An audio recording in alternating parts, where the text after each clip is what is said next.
ഇൽ എന്നതും സിക്ക് എന്നതും ഇംഗ്ലീഷിലെ രണ്ട് വാക്കുകളാണ്, ഒരേ അർത്ഥം വരുന്ന രണ്ട് വാക്കുകൾ. ഇതെങ്ങനെ ഉപയോഗിക്കാം എന്ന് ശ്രദ്ധിച്ചു.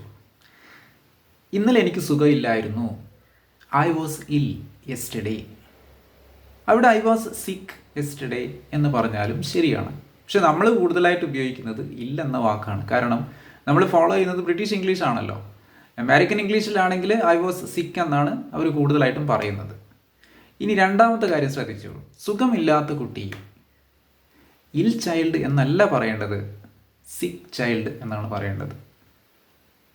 ഇൽ ചൈൽഡ് എന്ന് പറയരുത്, സിക്ക് ചൈൽഡ് എന്ന് വേണം പറയാൻ വേണ്ടിയിട്ട്. അവിടെ ആ വേർഡാണ് സൂട്ടബിൾ ആയിട്ടുള്ളത്. ഇനി മറ്റൊരു കാര്യം ശ്രദ്ധിച്ചോളൂ. എനിക്ക് ഇന്നലെ 3 പ്രാവശ്യം സിക്കായി. ഐ വാസ് സിക്ക് 3 times yesterday. ഐ വാസ് സിക്ക് 3 times yesterday. ശ്രദ്ധിക്കണേ, ഐ വാസ് സിക്ക് 3 times yesterday. എന്താണ് ഇതിൻ്റെ മീനിങ്? അതായത് ഐ വോമിറ്റഡ് 3 times yesterday എന്നാണ്.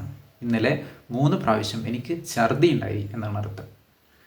ഇപ്പം മനസ്സിലായല്ലോ ഇല്ലും സിക്കും തമ്മിലുള്ള ഡിഫറൻസ്.